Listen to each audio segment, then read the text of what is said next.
नमस्कार दोस्तों, स्वागत है आप सभी का स्टडी विद 87 यूट्यूब चैनल पर। और हम लोग इतिहास की प्राचीन भारत की सीरीज कवर कर रहे हैं। इस इतिहास के प्राचीन भारत की सीरीज की हमारी यह मास्टर वीडियो सीरीज चल रही है, जिसमें हमने पिछली 2 वीडियो में वैदिक साहित्य और सिंधु घाटी सभ्यता के विषय में मास्टर वीडियो के रूप में जानकारी दी थी। आज की हमारी मास्टर वीडियो महात्मा बुद्ध और बौद्ध धर्म के विषय में है। सभी प्रतियोगी परीक्षाओं में अक्सर इस टॉपिक से अनेकों प्रश्न पूछे जाते हैं, इसलिए आज के इस वीडियो में हम महात्मा बुद्ध और बौद्ध धर्म से संबंधित जितने भी महत्वपूर्ण पॉइंट हैं उन सभी को एक ही वीडियो में कवर करेंगे। तो आइए शुरू करते हैं वीडियो को। महात्मा बुद्ध और बौद्ध धर्म। बौद्ध धर्म प्राचीनतम धर्मों में एक है। बौद्ध धर्म के संस्थापक महात्मा गौतम बुद्ध हैं। इन्हें एशिया के प्रकाश पुंज यानी लाइट ऑफ एशिया के नाम से जाना जाता है। तो सबसे पहले हम बौद्ध धर्म में जो बेसिक चीज़ें हैं उनके विषय में जानकारी प्राप्त करेंगे और महात्मा बुद्ध के जीवन परिचय और उनके जीवन से संबंधित जितनी भी महत्वपूर्ण घटनाएं हैं उन सभी को कवर कर रहे हैं। इसके बाद बौद्ध धर्म का उदय किस प्रकार हुआ, क्या क्या कार्य किए गए महात्मा बुद्ध के द्वारा बौद्ध धर्म के प्रचार प्रसार में, तो ये सभी बातें हम आगे की इस वीडियो में कवर करेंगे। तो यह प्रश्न कई और परीक्षाओं में पूछा गया है कि एशिया के प्रकाश पुंज के नाम से किसे जाना जाता है, यानी लाइट ऑफ एशिया के नाम से किस व्यक्ति को जाना जाता है। तो याद रखिएगा, गौतम बुद्ध को यानी कि महात्मा बुद्ध को लाइट ऑफ एशिया के रूप में जाना जाता है। ऐसा क्यों कहा जाता है, ये भी बहुत ही महत्वपूर्ण पॉइंट है, तो इसके विषय में भी देख लेते हैं। एक अंग्रेज़ लेखक हैं एडविन आर्नोल्ड। इसने बुद्ध के जीवन पर लाइट ऑफ एशिया नामक पुस्तक लिखी, जिसमें उन्होंने बताया कि महात्मा बुद्ध ने किस प्रकार एशिया क्षेत्र में ज्ञान के प्रकाश को फैलाया है। इस वजह से इन्हें लाइट ऑफ एशिया के नाम से इस पुस्तक में संबोधित किया गया। तो याद रखिएगा किसने लिखी है यह पुस्तक, एडविन आर्नोल्ड। चलिए, परीक्षाओं में जो अक्सर प्रश्न पूछे जाते हैं महात्मा बुद्ध के जीवन से संबंधित, उनको भी देख लेते हैं। सबसे पहले महात्मा बुद्ध का जो जन्म है 563 ईसा पूर्व कपिलवस्तु के लुम्बिनी नामक गांव में इक्ष्वाकु क्षत्रिय शाक्य वंश में हुआ था। तो यहाँ से 3-4 प्रश्न पूछे जाते हैं। कपिलवस्तु या लुम्बिनी में उनका जन्म हुआ था और शाक्य वंश से यह संबंधित हैं, जो एक क्षत्रिय वंश है।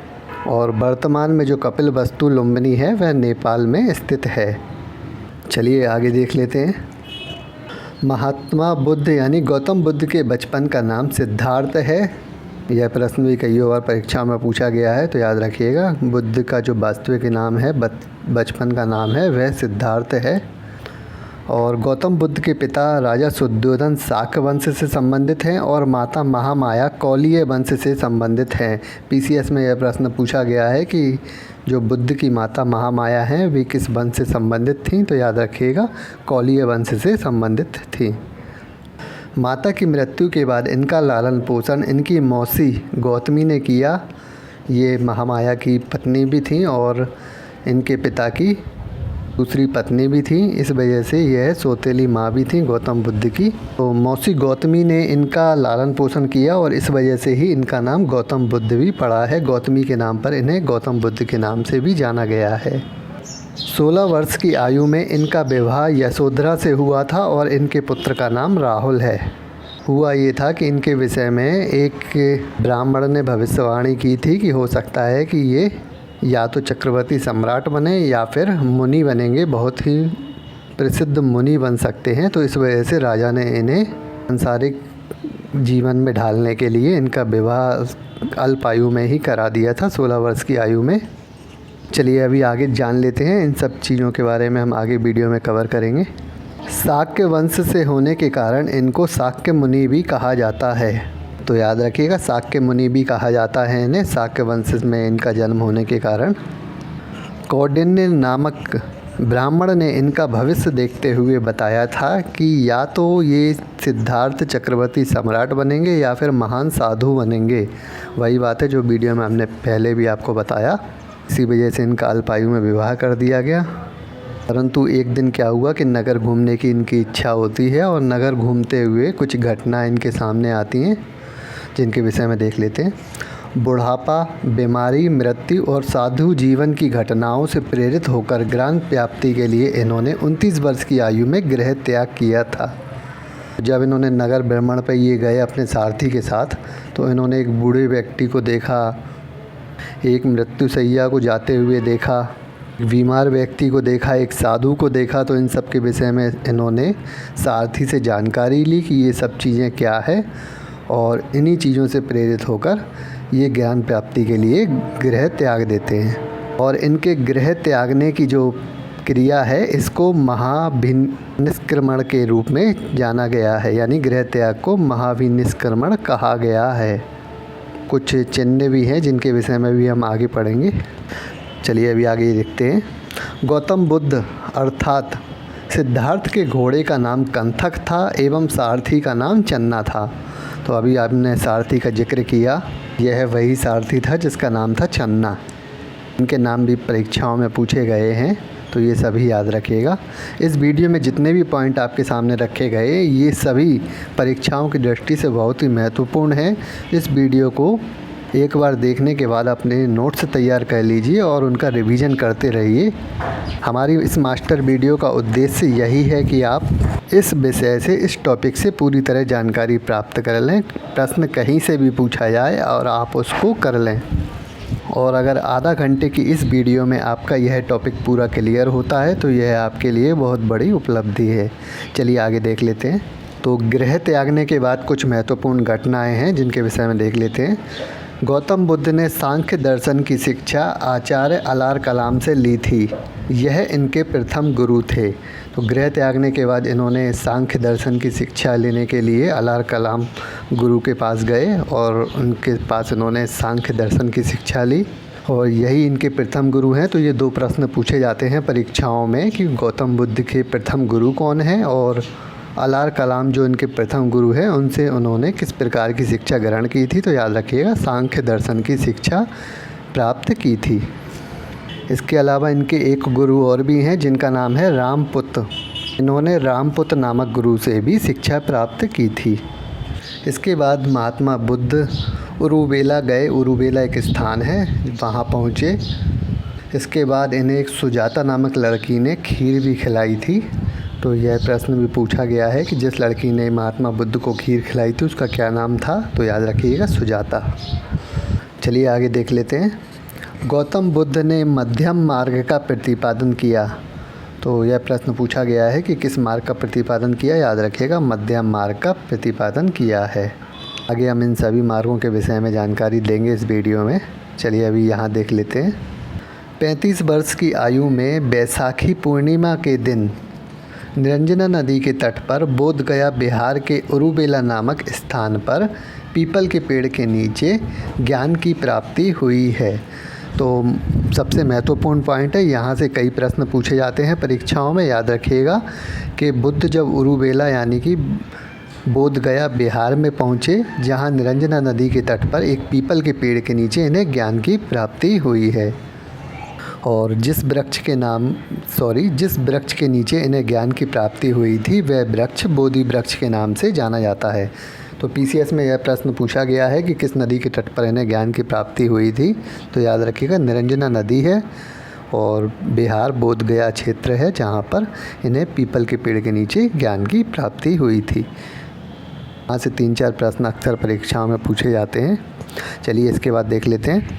आषाढ़ की पूर्णिमा को गौतम बुद्ध ने अपना प्रथम उपदेश वाराणसी के मृगदाय अर्थात वर्तमान सारनाथ में कौंडिन्य एवं अन्य ब्राह्मणों को दिया था।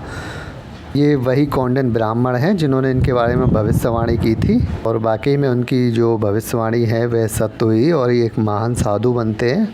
और जब इन्हें ज्ञान प्राप्ति हुई तो उन्होंने पहला उपदेश अपना सारनाथ, कई बार परीक्षा में मृगदाय भी लिखा होता है तो यह भी याद रखिएगा, यहाँ पर इन्होंने कौंडिन्य सहित अन्य ब्राह्मणों को अपना प्रथम उपदेश दिया था और आषाढ़ की पूर्णिमा का दिन था। तो यह भी याद रखिएगा।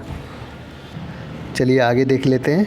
गौतम बुद्ध का यह प्रथम उपदेश धर्म चक्र परिवर्तन के नाम से कहलाया। तो धर्म चक्र परिवर्तन के बारे में पूछा जाता है। याद रखिएगा, गौतम बुद्ध के प्रथम उपदेश को ही धर्म चक्र परिवर्तन कहा गया है। बुद्ध के जो सर्वाधिक शिष्य हैं वे कौशल क्षेत्र राज्य से थे, यानी कि इनके सबसे ज़्यादा शिष्य कौशल राज्य से थे। इसी वजह से इन्होंने कौशल में सर्वाधिक उपदेश दिए हैं। यह प्रश्न भी पूछा गया है कि इन्होंने जो सर्वाधिक उपदेश हैं अपने वे कहाँ दिए हैं, तो याद रखिएगा कौशल की जो राजधानी है श्रावस्ती, वहाँ पर इन्होंने अपने सर्वाधिक उपदेश दिए हैं। बुद्ध का प्रिय शिष्य आनंद था, जबकि बुद्ध का प्रधान शिष्य उपाली था। तो इन दोनों शिष्यों के विषय में प्रश्न पूछे जाते हैं और दोनों के विषय में याद रखिएगा।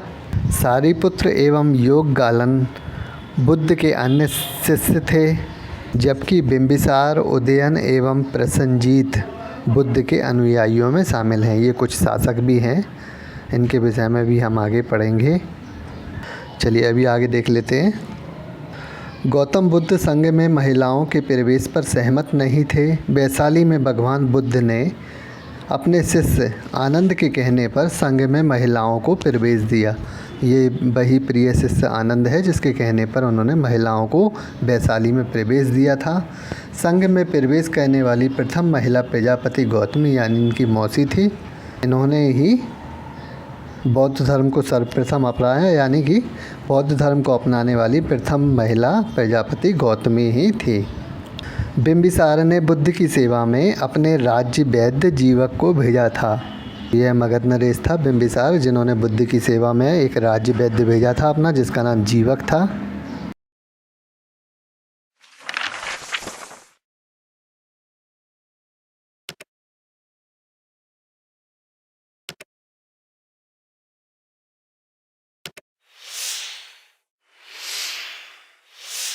चलिए आगे देख लेते हैं। महात्मा बुद्ध उदयन के शासनकाल में कौशाम्बी आए थे, जहां इन्होंने नवा विश्राम किया था। तो यह शासक उदयन के समय में कौशाम्बी आए थे और यहां इन्होंने विश्राम किया था। उदयन ने पिंडोला भारद्वाज के प्रभाव से बौद्ध बनने के बाद घोषित राम विहार बौद्ध भिक्षुओं को दान किया था। यानी कि उदयन जब पिंडोला भारद्वाज के प्रभाव में आए और इन्होंने बौद्ध धर्म स्वीकार किया, तो इन्होंने एक घोषित राम विहार जो अभ्यारण्य टाइप का है, उद्यान कह सकते हैं जिसे, यह बौद्ध भिक्षुओं को दान में दे दिया था। तो याद रखिएगा यह प्रश्न पूछा जाता है कि उदयन को बौद्ध धर्म की दीक्षा किसने दिलवाई थी, तो याद रखिएगा पिंडोला भारद्वाज। प्राचीन काल में बौद्ध शिक्षा के प्रमुख केंद्रों में नालंदा, विक्रमशिला और वल्लभी थे।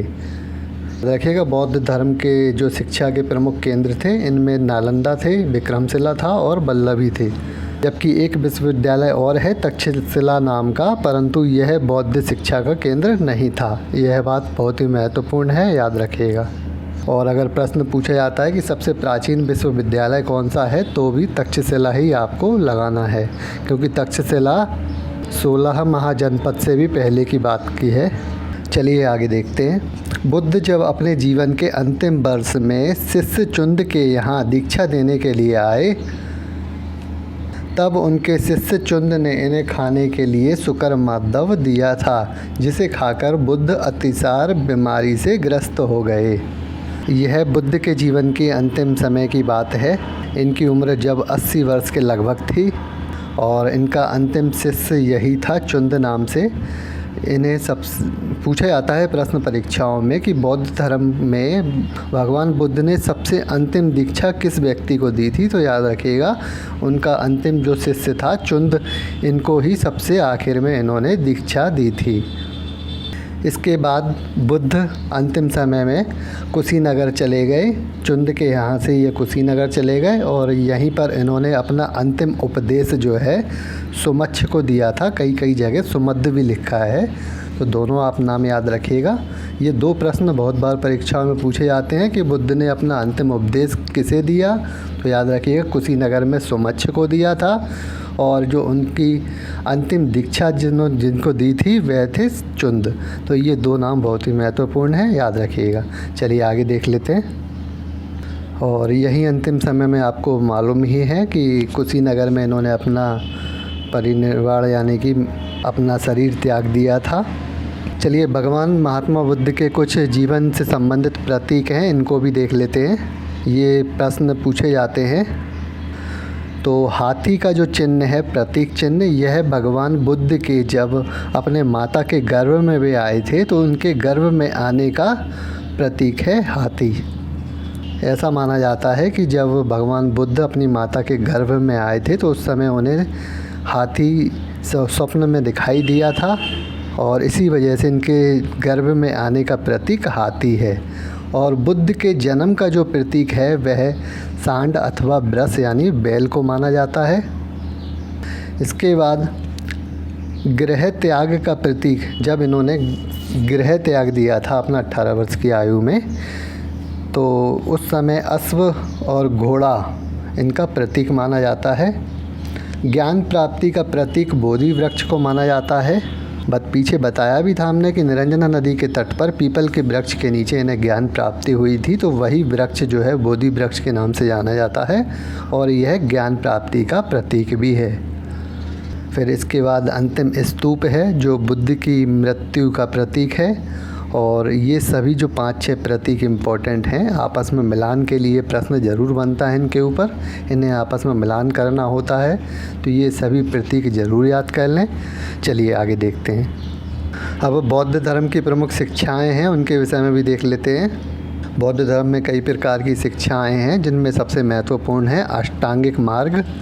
तो इन अष्टांगिक मार्गों के विषय में थोड़ा थोड़ा देख लेते हैं। अष्टांगिक मार्ग महात्मा बुद्ध की प्रमुख शिक्षाओं में एक है। यह अष्टांगिक मार्ग इस प्रकार है। तो पहला अष्टांगिक मार्ग है सम्यक दृष्टि।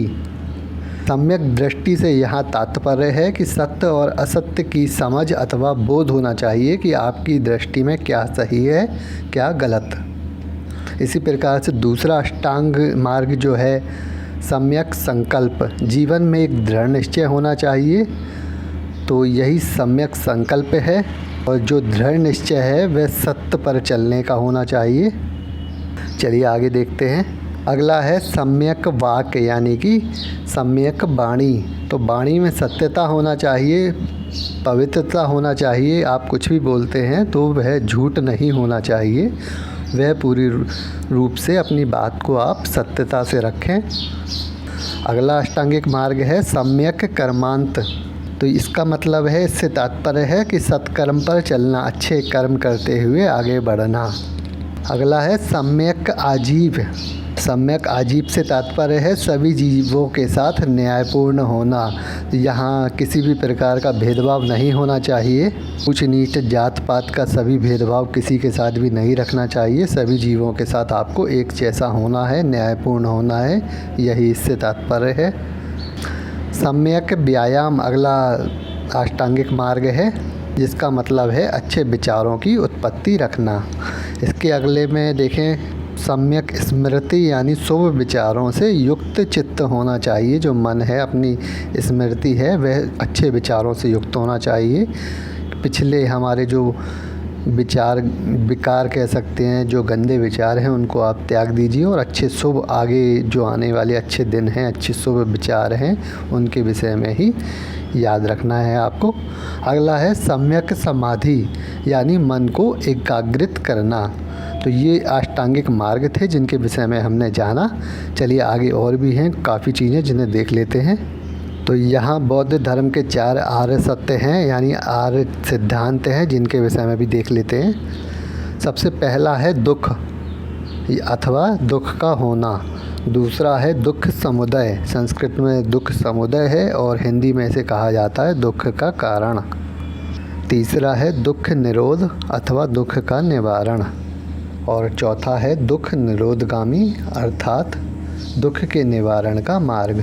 तो दुख का होना, दुख का कारण, दुख का निवारण और दुख के निवारण का मार्ग, ये 4 बौद्ध धर्म के 4 आर्य सत्य हैं। इनके विषय में पूछा जाता है परीक्षाओं में। चलिए आगे देखते हैं। आगे है प्रतीत्य समुत्पाद।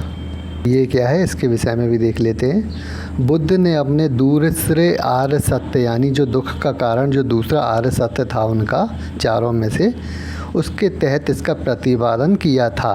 किसका? प्रतीत्य समुत्पाद। यह प्रश्न पूछा जाता है कि प्रतीत्य समुत्पाद का जो प्रतिपादन है किस आर्य सत्य के तहत किया गया, तो याद रखिएगा दूसरे आर्य सत्य के तहत इसका प्रतिपादन किया गया।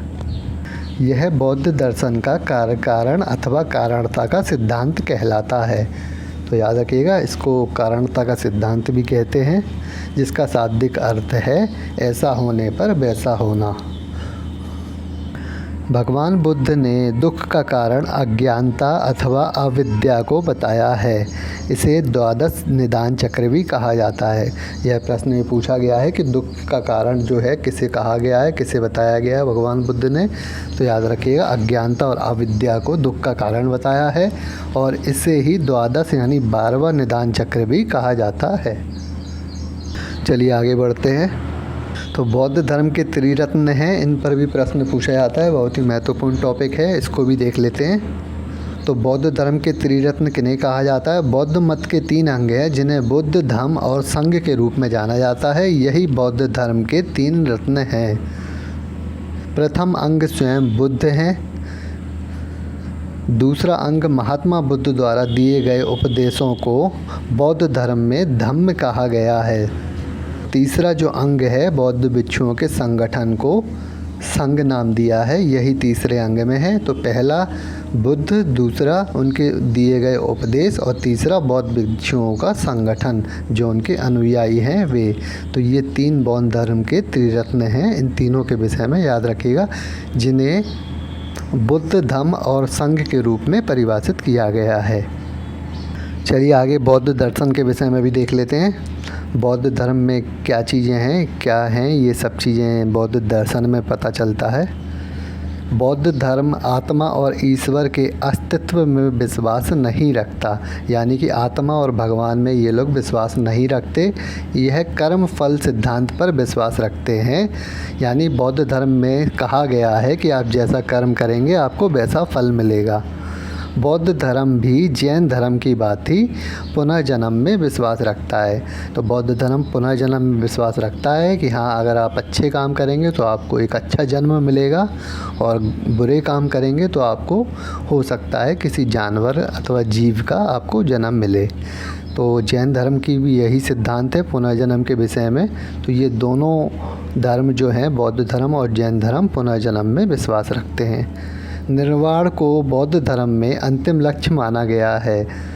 तो निर्वाण के विषय में हमने आपको पीछे भी बताया, जो शरीर त्याग है, ज्ञान प्राप्ति के बाद जो शरीर त्याग दिया जाता है वही निर्वाण कहलाता है, और बौद्ध धर्म में इसे अंतिम लक्ष्य माना गया है। निर्वाण का शाब्दिक अर्थ है बुझ जाना। जैसे कोई मोमबत्ती जल रही है, वह बुझ गई है, यानी उसके जीवन का अंत हो गया है। तो इसी प्रकार उसने अपना जो उद्देश्य था जीवन का वह पूरा कर दिया है, जलकर उसने रोशनी प्रदान कर दी है।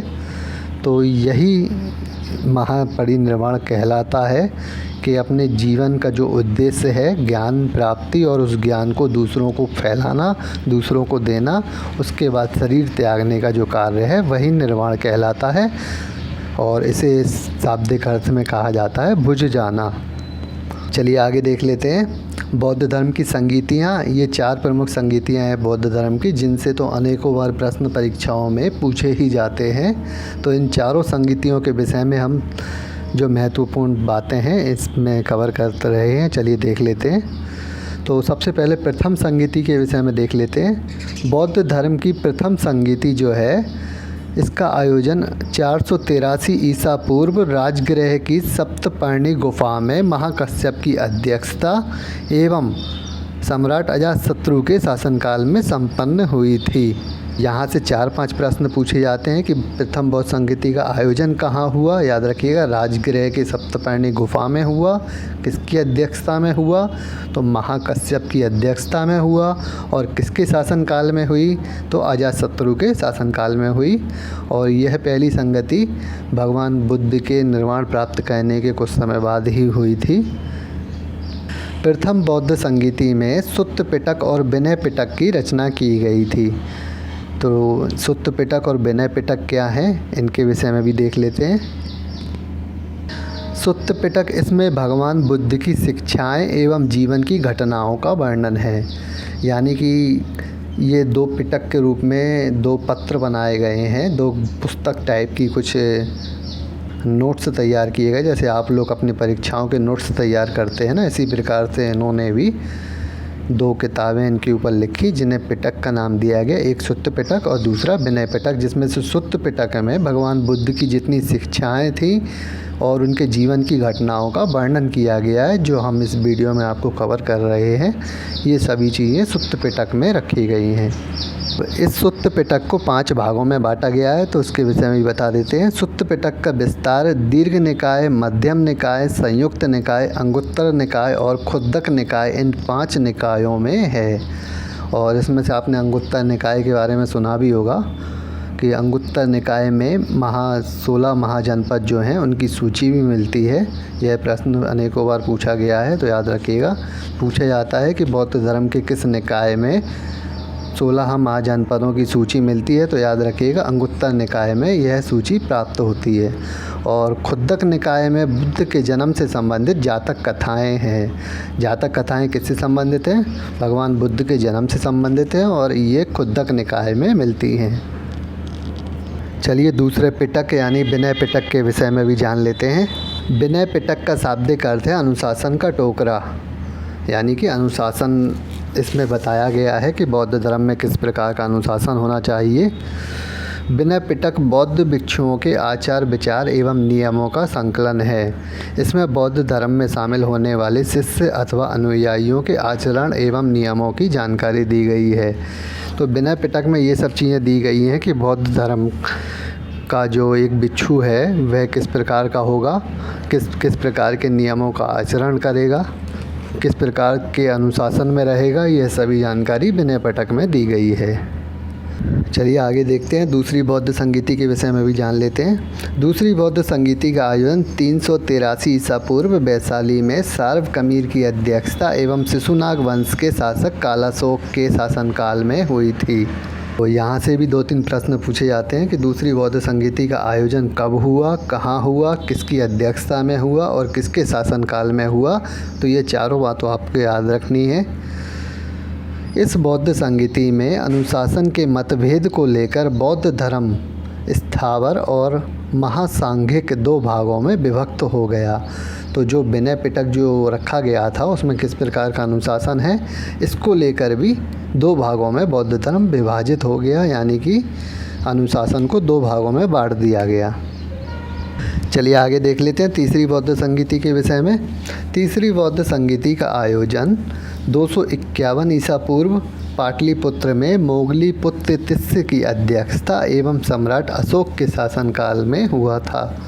तो यहाँ से भी यही प्रश्न बनते हैं, कब हुआ? 251 ईसा पूर्व। कहाँ हुआ? पाटलिपुत्र में। किसकी अध्यक्षता? मोगली पुत्र तिस्य की अध्यक्षता एवं अशोक के शासनकाल में हुआ था। इस बौद्ध संगीति में तीसरे पिटक यानी अभिधम्म की रचना की गई थी। तो अभी पिछले फर्स्ट में हमने बताया कि पहली जो बौद्ध संगीति थी वहाँ 2 पिटकों की रचना की गई थी, सुत्त पिटक और विनय पिटक। और तीसरी बौद्ध संगीति में भी एक तीसरे पिटक की रचना की गई जिसका नाम था अभिधम्म। और अभिधम्म में क्या है? बौद्ध दर्शन की व्याख्या है।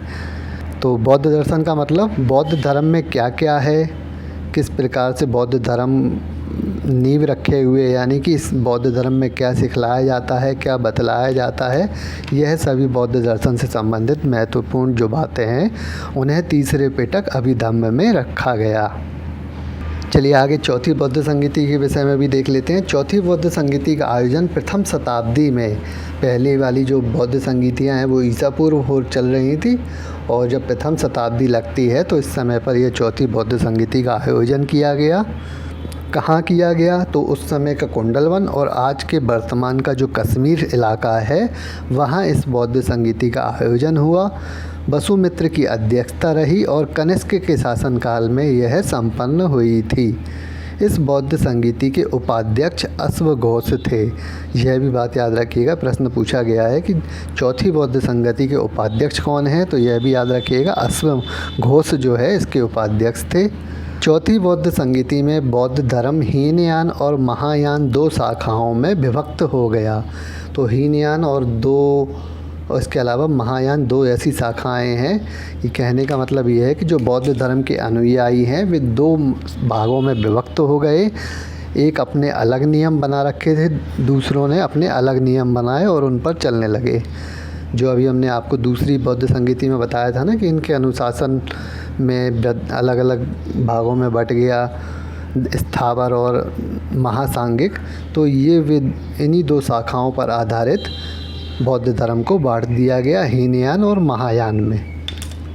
चलिए इन 2 शाखाओं के विषय में भी देख लेते हैं। हीनयान और महायान में क्या अंतर है, इन दोनों शाखाओं में क्या अंतर है, तो यह भी देख लेते हैं। इनके अंतर को लेकर कई बार प्रश्न बनते हैं। हीनयान शाखा के अनुयायी परंपरावादी थे, जबकि महायान शाखा के अनुयायी सुधारवादी थे। तो हीनयान में क्या था कि जो पिछली परंपराएं चली आ रही हैं बौद्ध धर्म में, उसके अनुसार ही कार्य किया करते थे। और महायान शाखा में क्या है कि जहां सुधार लगता था उनके अंदर, यानी जो पिछली परंपराएं हैं उनमें जो सुधार कहने की बात लगती थी, तो कुछ लोग मिल कर के इसमें सुधार करते थे। यानी कि महायान के जो शाखा के लोग हैं वे सुधारवादी प्रकृति के थे बौद्ध धर्म को लेकर। दूसरे, हीनयान ईश्वर को नहीं मानते थे और बुद्ध को महापुरुष मानते थे। यानी कि हीनयान जो हैं ईश्वर को नहीं मानते थे, जबकि महायान शाखा के अनुयायी बुद्ध को ईश्वर का अवतार मानते थे और मूर्ति पूजा में विश्वास रखते थे। तो हीनयान में ये अंतर है कि ये ईश्वर को नहीं मानते थे और बुद्ध को सिर्फ एक अच्छे पुरुष यानी महापुरुष के रूप में जानते थे, और महायान उन्हें ईश्वर का अवतार मानते थे। जैसे राम और कृष्ण हैं हमारे ईश्वर के अवतार, इसी प्रकार इन्हें बौद्ध भगवान बुद्ध को भी ईश्वर का अवतार मानते हैं महायान शाखा के लोग। और जब ईश्वर का अवतार मानते हैं तो जाहिर सी बात है कि इनकी मूर्ति बनाकर पूजा भी करते होंगे, तो मूर्ति पूजा में भी विश्वास रखते हैं। ये दोनों बातें बहुत ही महत्वपूर्ण है। परीक्षाओं में पूछा गया है कि बौद्ध धर्म की कौन सी शाखा मूर्ति पूजा में विश्वास नहीं रखती, तो याद रखिएगा हीनयान जो लोग हैं वे मूर्ति पूजा में विश्वास नहीं रखते हैं। चलिए आगे कुछ और भी महत्वपूर्ण बातें हैं हीनयान और महायान के विषय में, उसको भी देख लेते हैं। हीनयान शाखा का परम पद अर्हत कहलाता है, जबकि महायान शाखा का परम पद बोधिसत्व कहलाता है। याद रखिएगा ये महायान शाखा बोधि तत्व से संबंधित है।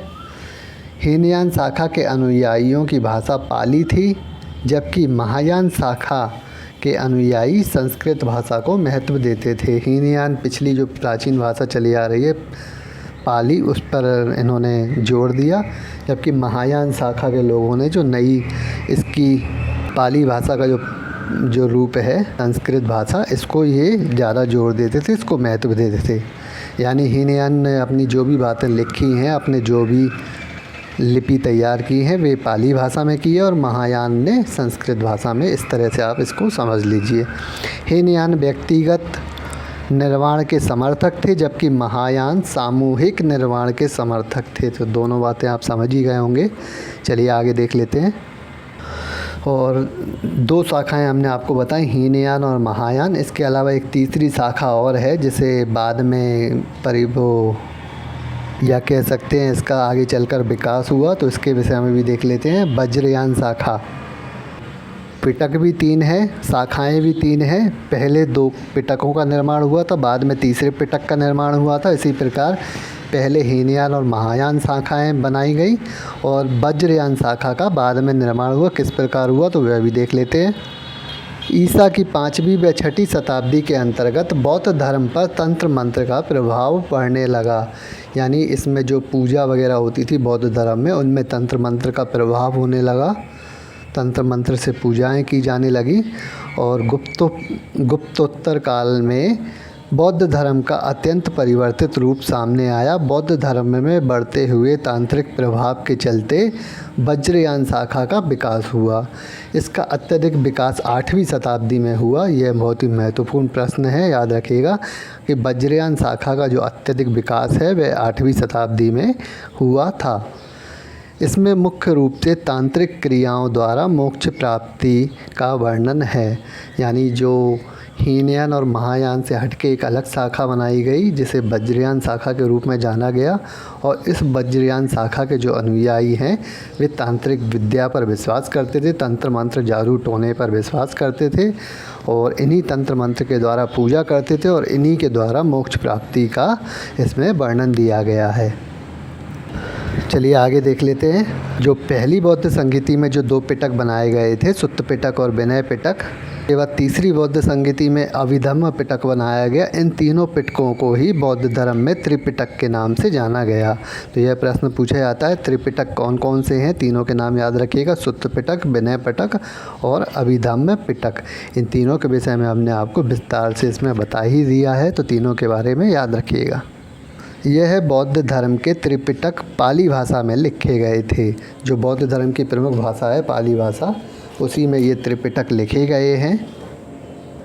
और बौद्ध धर्म से संबंधित बुद्ध चरित्र व सौंदरानंद काव्य महाकाव्य जो है, इसके अलावा सारीपुत्र प्रकरण नाटक अश्वघोष द्वारा संस्कृत भाषा में लिखे गए हैं। तो ये 2 महाकाव्य हैं, कौन कौन से? बुद्ध चरित्र और सौंदरानंद। तो ये 2 महाकाव्य हैं, ये संस्कृत भाषा में लिखे गए हैं। और एक नाटक है सारीपुत्र प्रकरण, ये तीनों अश्वघोष के द्वारा लिखे गए हैं। और अश्वघोष के बारे में मैंने आपको बताया कि चौथी संगति जो हुई थी, इसमें ये उपाध्यक्ष के रूप में थे और इन्होंने संस्कृत भाषा में बुद्ध के जीवन से संबंधित 3 पुस्तकें लिखी हैं, जिनमें से 2 महाकाव्य हैं और एक नाटक है। इन तीनों के विषय में याद रखिएगा, ये संस्कृत भाषा में लिखे हुए हैं। तो वीडियो काफ़ी लंबी हो रही है और बौद्ध धर्म से संबंधित लगभग सभी महत्वपूर्ण बातों को हमने इस वीडियो में कवर कर लिया है। अब बौद्ध धर्म से संबंधित जो लेख, अभिलेख वगैरह हैं, शिलालेख हैं, तो वे जिस राजा के शासनकाल में लिखे गए हैं, हम उस राजा के वीडियो में कवर करेंगे, उस शासक की वीडियो में कवर कर लेंगे। बौद्ध धर्म से संबंधित हमने सभी महत्वपूर्ण बातों को इस वीडियो में कवर कर लिया है। और विश्वास रखिए, अगर आपने इतनी ही महत्वपूर्ण बातों को बौद्ध धर्म से संबंधित याद कर लिया तो परीक्षाओं में इससे बाहर नहीं पूछा जाएगा। चलिए इसी के साथ इस वीडियो को समाप्त करते हैं। इस प्रकार की वीडियो आगे पाने के लिए चैनल पर बने रहिए, चैनल को सब्सक्राइब कर लीजिए और वीडियो पसंद आती है तो लाइक कमेंट भी ज़रूर करें। धन्यवाद।